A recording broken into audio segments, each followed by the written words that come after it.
Nouvelle vidéo sur le SenseHat, cette platine qui existe sur le Raspberry et qu'on peut trouver donc en simulé. C'est ce qu'on a fait depuis 2 vidéos.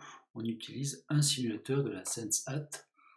Donc nous continuons par une série d'exercices là, et d'applications. Je mets ce lien là-dedans sous la vidéo. C'est le lien pour faire en même temps que moi les exercices. Donc, durant la vidéo, n'hésitez pas à mettre en pause. Quand je propose un petit exercice, vous mettez en pause parce que j'enchaîne directement, je donne la solution. Donc, pour le faire, mettez en pause. Premier exercice, voilà. Alors, je fais comme dans les premières vidéos, c'est-à-dire que je mets tous les exemples que vous voyez ici, là. Je les ai tous mis en commentaire, donc 3 guillemets comme ça devant et derrière, eh bien, ça met tout en commentaire. Et pour le rendre actif, eh bien, je mets un petit commentaire devant cette mise en commentaire. Ça veut dire que j'annule la mise en commentaire, donc je peux exécuter cette portion de code là. Donc si je fais run ici, j'ai un fichier qui est créé. D'ailleurs, ce fichier, le voici, je vais le mettre à la corbeille pour vérifier qu'il est bien créé. Alors voilà comment, avant de relancer, voilà comment ça marche. Eh bien, je dis avec cette instruction que je vais ouvrir un fichier en écriture. Ce fichier, il s'appelle mon fichier.csv. C'est un fichier texte que je vais créer. Donc je l'ouvre en écriture. J'écris une première fois avant la boucle, j'écris du texte, ça sera le titre ici, c'est voici une liste de nombres, de points. J'arrête, je ferme les guillemets, et je rajoute ici le /n qui correspond à un retour à la ligne, un retour chariot si vous voulez. Donc c'est un retour à la ligne qui me permet d'afficher ensuite la liste des nombres de 0 à 9. Le range 10, ça vous affiche une liste de... Enfin, c'est range 10, c'est une liste de tous les éléments de 0 à 10 exclus, donc jusqu'à 9, donc i prend chacune de ces valeurs-là. Donc à chaque itération, on écrit la valeur. Alors oui, on ne peut pas écrire un chiffre dans un fichier texte, on est obligé d'écrire un texte. Donc cette instruction-là, str, qui veut dire string, c'est pour transformer ce numérique, en fait, qui est un entier dans ce cas précis, c'est pour transformer cet entier en chaîne de caractères. Et j'ajoute un espace. À chaque fois que j'écris donc la chaîne de caractères correspondant au chiffre 0, puis 1, puis 2, je les espace par ce caractère d'espace. Et à la fin, je ferme mon fichier. Donc je relance. Donc ce fichier, il vient d'apparaître, il n'existait pas juste avant, et il correspond bien à ma liste, donc de 0 à 9. En exercice, je vous propose d'ajouter un délai entre 2 ajouts dans le fichier. Alors, je vous propose de mettre en pause, j'attends 3 secondes et je fais la correction.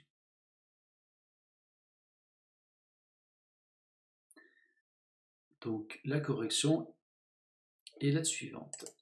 Pour pouvoir mettre en pause entre 2 itérations, il faut que je mette une instruction ici qui s'appelle sleep. On l'a vu dans les exemples précédents. Sleep, alors un délai, bon, je n'ai pas précisé le délai, mais admettons elle est 0,5 secondes. Mais ça ne suffit pas, vous allez voir, si je lance, il me dit que sleep n'est pas reconnu. Il ne connaît pas cette instruction-là parce qu'effectivement, il faut que je l'importe. Pour l'importer, je dois faire import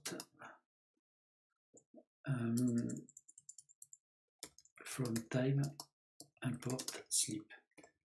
Qu'est-ce que je viens de faire ici? Eh bien, je dis que depuis le module time, qui possède cette instruction, enfin cette fonction sleep, depuis ce module, j'importe la fonction sleep, et là, ça va fonctionner. Donc, qu'est-ce qui se passe? Eh bien, voilà, toutes les 0,5 secondes, donc je relance pour bien le voir, toutes les 0,5 secondes, j'ai mon fichier qui s'incrémente. J'aurais pu dire directement import time, c'est-à-dire que là, j'importe tout le module, et dans ce cas-là, si j'ai pas précisé que j'importe la fonction time, enfin la fonction sleep, je dois dire time.sleep. Hein, on l'a vu au TP1 qu'on a fait à l'énigme. Donc là, ça fonctionne. Donc je vais faire ça. On voit bien que le fichier s'incrémente toutes les 0,5 secondes. Donc là, j'importe le module time sans différencier quelle fonction exactement j'importe. Donc je dis ensuite, de ce module, j'utilise cette fonction-là. Si je dis que depuis time, j'importe toutes les fonctions, et dans ce cas-là, je n'ai pas besoin de préciser sleep et les autres. Dans ce cas-là, forcément, ça fonctionne. Donc j'ai importé toutes les fonctions. Alors je ne sais pas lesquelles, hein, quand je mets la petite étoile, elles sont toutes importées. Donc là, dans ce cas précis, je vais remettre sleep parce que j'ai besoin que de cette instruction, cette fonction-là. Bien, alors je vais remettre les petits commentaires ici en enlevant cette mise en commentaire. Hein, on l'a vu la dernière fois sur les 2 précédentes vidéos.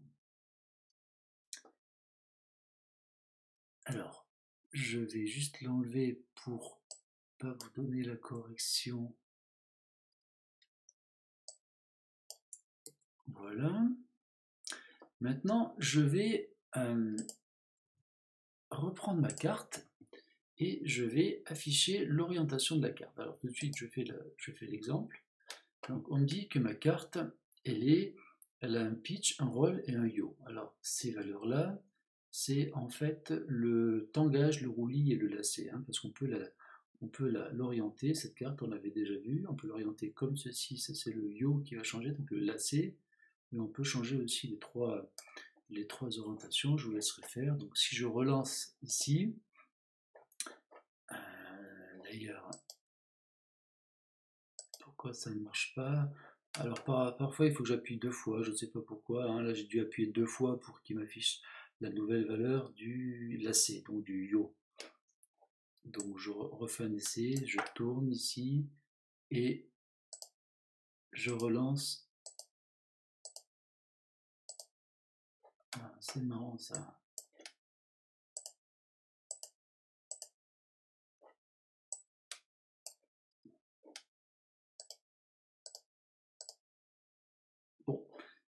Bon, quand je fais une seule mesure, comme ça marche pas, il faut que j'en lance plusieurs fois, je sais pas pourquoi, ça marche bien par la suite. Bon, vous me direz si ça marche chez vous. Juste en passant, je tourne sur Chrome. Si vous n'êtes pas sur Chrome, vous n'avez pas une jolie apparence comme ça, vous avez un truc tout plat. Donc je suis sur Chrome, je crois qu'il y en a un deuxième qui tourne bien, mais pas Firefox. A priori, Firefox c'est le seul qui n'a même pas une belle apparence. Donc là, tant que j'y suis, là, je vais lancer pour montrer que voilà, le pitch et le roll qui correspondent ici, hein, au tangage, roulé, lacé, ont d'autres valeurs. Hein. Voilà, je vais la remettre dans le bon sens, c'est pas forcément facile à manipuler. Hop là, voilà, je la remets à peu près à plat. Voilà, donc j'ai plus que 0,2, moins 0,09, ok. Donc là, 1,56, c'est quand la carte est à plat, on me dit qu'elle est à, ça c'est pi sur 2, hein, vous l'avez remarqué, pi sur 2, donc le 0, il était là-haut. Je relance, voilà, pas tout à fait vertical, j'ai un peu du mal à bouger cette carte-là, peut-être que vous y arriverez mieux que moi. Voilà, je l'ai remise à plat. Je remets les commentaires pour passer à l'exemple d'après. Alors, je vais faire la même chose, mais je vais l'afficher en boucle infinie. Toutes les 0,1 secondes, vous allez voir que là, ça marche bien. j'affiche le pitch, le roll et le yaw, hein, en boucle, toutes les 0,1 seconde, ça s'affiche. Là, il n'y a pas de souci. Et au print d'après, ce que j'ai fait, j'ai simplement mis en forme, avant de parler du print d'après, le premier. Comment il fonctionne? Alors on l'a déjà vu aussi, cette mise en forme là. J'affiche P deux points, le premier élément qui va être fourni par la méthode format. C'est-à-dire que ce texte-là, il va être affiché et tout ce qui est entre crochets, comme ça, eh bien, le 0, ça sera cet élément-là, le 1, cet élément-là, et le 2 également. Donc, voilà comment ça marche. Ce que j'ai pas dit à l'exemple d'avant, j'y reviens maintenant. Ce que j'ai pas dit, c'est que quand on prend donc la SenseAt, on crée un objet qui s'appelle S, et la méthode getOrientation, elle vous fournit, je ne l'ai pas lancé ça, je vais recommencer. Je vais recommencer parce que j'ai pas tout dit ici. Voilà. En fait, elle me crée, cette méthode-là, un dictionnaire. C'est ce format de données, c'est un dictionnaire, c'est en fait une clé, c'est du texte, la clé c'est le pitch suivi de sa valeur. Donc la clé pitch vaut cette valeur-là, la clé roll vaut cette valeur-là, et la clé yo vaut cette valeur-là. Donc c'est un dictionnaire. Hein. Sous Python, c'est une structure de données comme il y en a 4 en fait. Hein. Il y a le tuple, il y a la liste, le set et le dictionnaire. Donc je vous ai redit ça parce que j'en ai besoin juste après. Donc voilà, vous avez compris, entre crochets, là c'est un dictionnaire avec 3 clés et les 3 valeurs. Donc je retire ça et je le relance. Alors qu'est-ce qui se passe là? Eh bien je prends dans ce dictionnaire ici, orientation radian. Orientation radian, c'est le dictionnaire avec ses 3 clés et ses 3 valeurs. Eh bien je prends ici la valeur de la première clé. Hein. Je prends de la liste qu'on avait tout à l'heure, sa première clé, et je l'affiche ici. Donc P, 2 points, la première clé, etc.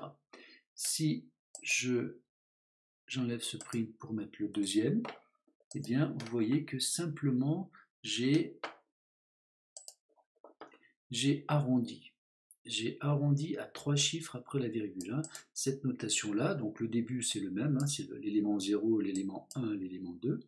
Mais j'ai rajouté, après les 2 points ici, j'ai rajouté le format d'affichage. Donc j'ai rajouté le point 3F. Hein, si je mettais un 4 ici, on pourrait voir qu'il affiche les 4 valeurs. Donc je remets 3. D'ailleurs, je vais enregistrer. Est-ce qu'on voit mon bouton enregistrer? Ouais. De temps en temps, j'enregistre. Voilà. Je peux passer à la suite. Ou alors je refais un essai pour montrer que le 0, il est bien tout en haut. Voilà, sur le Y1, sur le yo, il est tout en haut. Et quand je mets dans l'autre verticalité, donc la tête en bas, on a bien 3, donc pi 1. Ok, je fais stop et je continue. Qu'est-ce que je vais faire maintenant? Je vais lire pendant 5 secondes l'orientation de la carte. Donc je vais la lire toutes les 0,1 secondes. Et je vais mettre les valeurs dans un fichier texte. Alors le fichier texte, on sait maintenant comment on le fait. Donc là, on va faire un mix des deux. C'est-à-dire que toutes les 0,1 secondes, on met la valeur du yo, du lacet, hein, dans la carte, dans le fichier. Alors, je fais la manip et puis je vous laisse, et puis je vous explique. Donc, pour l'instant, mon fichier possède ça, hein, il n'a pas changé, mais il va changer maintenant parce que j'ai pas changé le nom, hein, du fichier. Je l'ai appelé toujours mon fichier. Donc je lance et pendant 5 secondes, je peux tourner la carte. Toutes les 0,1 secondes, j'ai une valeur qui est enregistrée. Voilà. Je fais stop, j'ai plus besoin de tourner. Et là, ça n'a pas marché.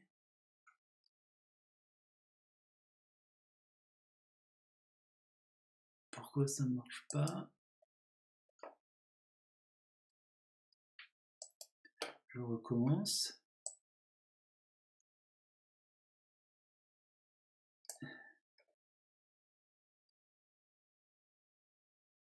Ok. Je ne sais pas pourquoi ça n'a pas marché.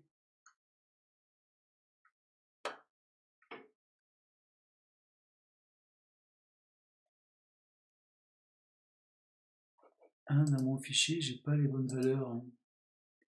Qu'est-ce qui s'est passé? Ah bah oui, d'accord. Je me suis mélangé là.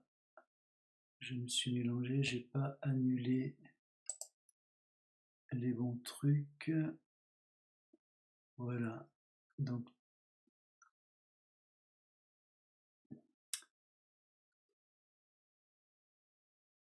ça doit être annulé. Annulé.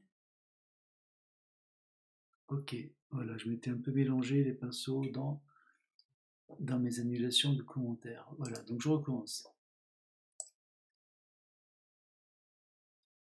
Voilà le fonctionnement. Les 5 secondes sont passées. Et maintenant, mon fichier possède donc toutes les valeurs du lacet. Alors, comment ça fonctionne? Le début, bon, bah, ça vous connaissez, hein, j'importe la SenseHat, hein, j'importe depuis ce module cette classe. Depuis cette classe SenseHat, je crée un objet S, j'ouvre mon fichier, j'ouvre le fichier en écriture, je stocke la valeur du temps avant la boucle, c'est-à-dire que je sais que je vais démarrer à un certain temps, je le stocke dans une variable. Je teste si le temps courant moins cette variable est inférieur à 5. Si c'est le cas, je fais ma boucle. Tant que c'est le cas, je boucle. Si c'est plus le cas, je sors de la boucle while et je vais fermer mon fichier. Donc, à chaque itération de la boucle, donc toutes les 0,1 secondes, qu'est-ce que je fais? Je lis orientation rad, qui est en fait la valeur du dictionnaire, hein, en retour. D'accord, quand je fais get orientation radian, c'est une méthode sur ma SenseHat qui me retourne un dictionnaire. Ce dictionnaire est stocké dans orientation rad. Je prends que la valeur du lacet. Donc le yo, je le stocke dans yo. Pourquoi faire compliqué, hein? Donc je l'affiche, hein, c'est pour ça qu'ici, vous voyez que c'est bien affiché. Alors je continue, je viens de voir que j'ai arrondi, je relance ici, j'ai arrondi la valeur du lacet, hein, je l'ai arrondi à 3 chiffres. Maintenant, qu'est-ce que je vais faire? Je vais mettre la même formulation que précédemment. Je vais alors là, je l'efface ça et je vais mettre celui-ci. Donc je vais écrire lacet avec 3 chiffres après les virgules. C'est une autre manière de faire qui marche aussi simplement, hein. Voilà. Donc là, les 5 secondes sont passées, je dois relancer pour constater que ça marche. Ok, donc ça, je l'enlève, je remets le premier.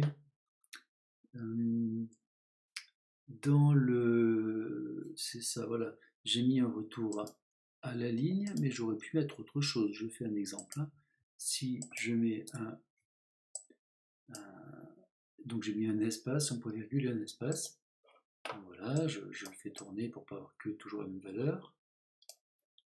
Voilà, et ici, toutes mes valeurs sont séparées par un espace, point virgule, espace. Et je peux même aussi afficher le temps. Vous voyez ici, j'ai tourné pendant 5 secondes et dans mon fichier, j'ai le temps qui s'affiche. Donc voilà, sur 5 secondes, le temps, c'est à peu près 0,1 seconde entre les deux. Hein, c'est un petit peu plus, je vais expliquer pourquoi. Alors, comment j'ai fait déjà pour afficher le temps?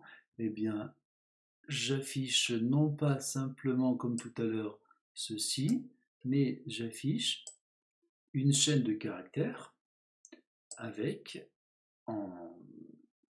la valeur du temps courant ici, le temps courant moins l'origine, donc c'est bien le temps relatif, hein, arrondi à 2 chiffres. D'accord, j'ai transformé ce temps arrondi à 2 chiffres en chaîne de caractères, j'ai rajouté seconde, je vais mettre un petit espace là, et puis j'attends 0,1 seconde. Donc je recommence pour voir avec l'espace. Ok, ça marche. Hop. Bien. Voilà, donc tout va bien, j'allais bien jusqu'à peu près 5 secondes. L'itération d'après était au-delà de 5, donc la boucle c'est pas faite. Hein. Alors pourquoi je n'ai pas exactement 0,1 seconde entre deux boucles alors que moi j'ai bien dit 0,1 seconde? Je n'ai pas 0,1 seconde, hein. Ici par exemple j'ai 0,12, hein. Ici j'ai 0,11, ici j'ai 0,19, hein, encore plus, hein.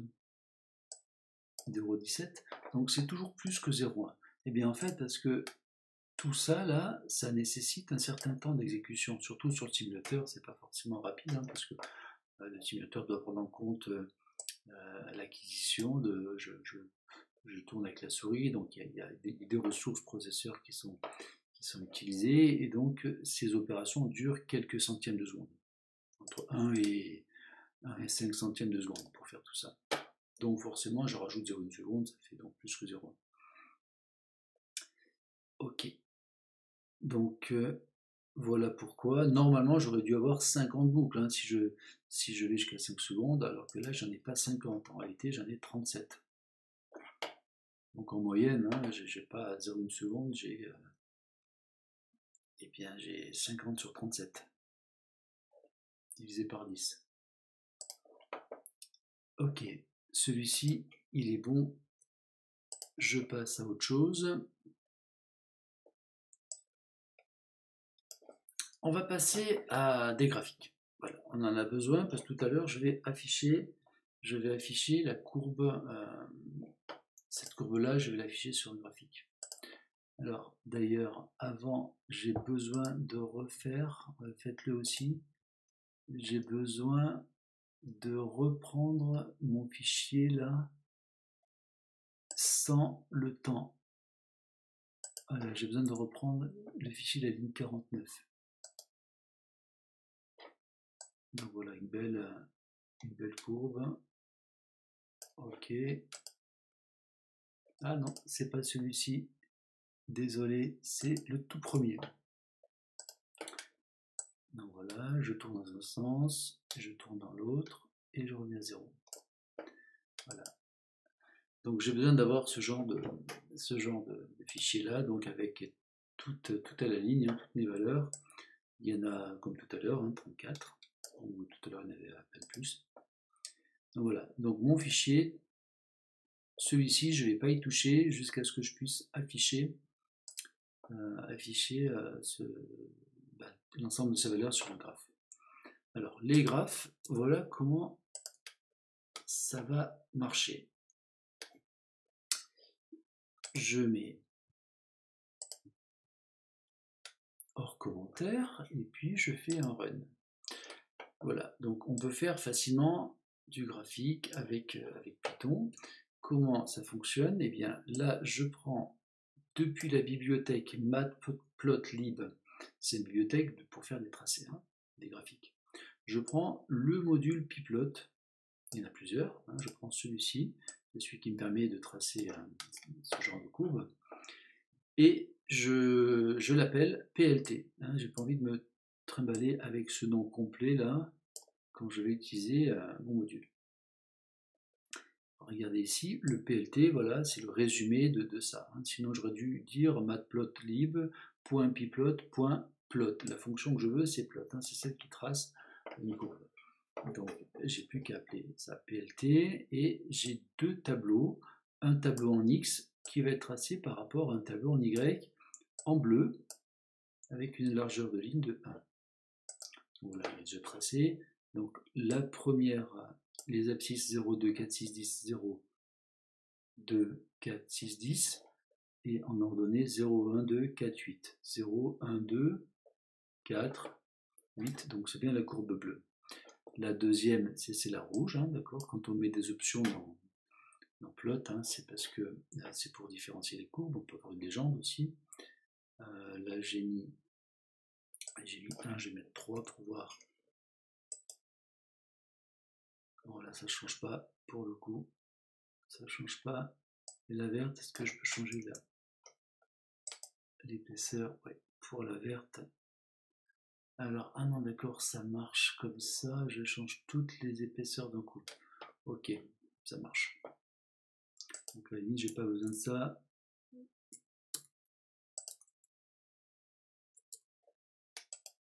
Ok.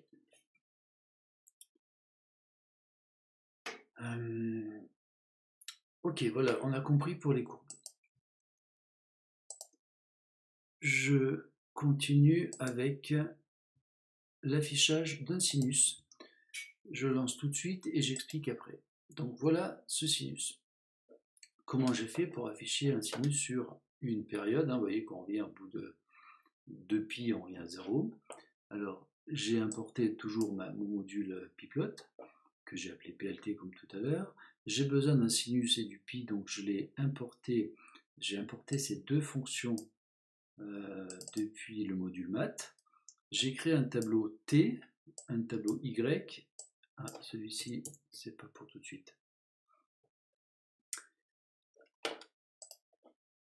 Voilà, donc je prends 37 valeurs. Ici, cette courbe-là, elle est faite avec 37 valeurs. La valeur numéro 0 et la valeur 36. Donc une fois que j'arrive à la 36e valeur, enfin la 37e, hein, c'est le rang 36, mais on est parti du rang 0. Une fois que j'ai la valeur de rang 36, je dois avoir 2π. Donc x, on va dire que ça c'est x là. Donc x c'est ces valeurs hein, qui vont de 0 à 36 divisé par 36, ça va donc de 0 à 1 fois 2π. D'accord? Donc x va de 0 à 2π avec 36 valeurs. Avec 36 valeurs.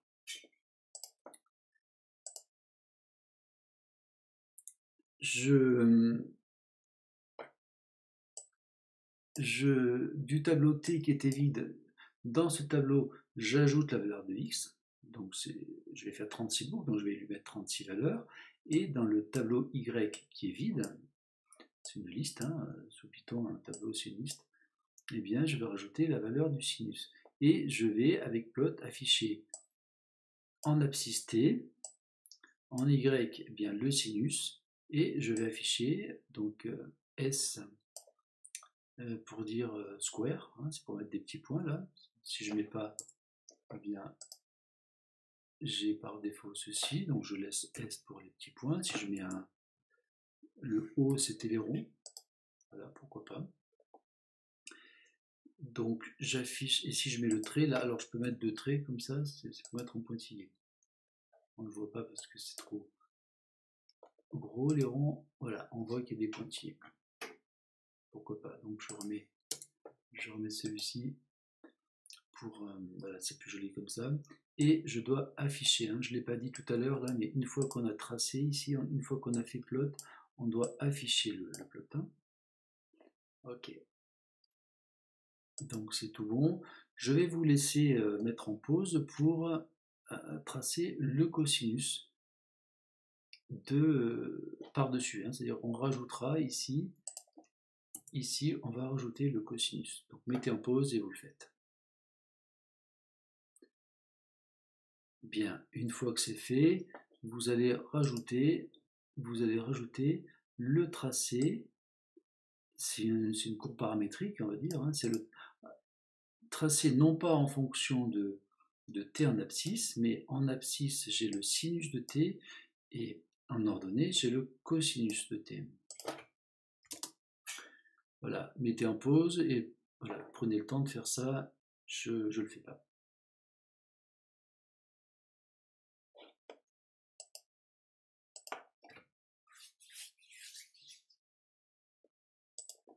Ok, ça marche, je continue. Non, allez, je vais le faire quand même. Allez, je le fais. Je rajoute z. Z, c'est donc les valeurs du cosinus. Je vais calculer le z. Enfin, pardon, je ne vais pas calculer, hein. Je vais rajouter la valeur du cosinus ici et je vais tracer z.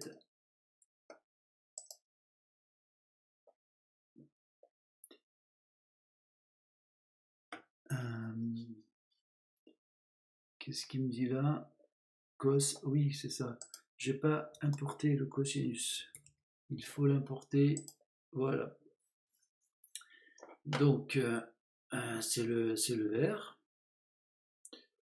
Et maintenant, je vais tracer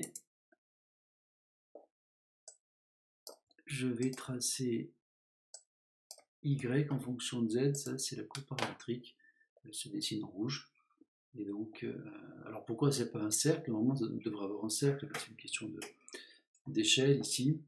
Il faudrait que j'enlève les deux premières ici pour qu'on ait une échelle plus régulière. Voilà.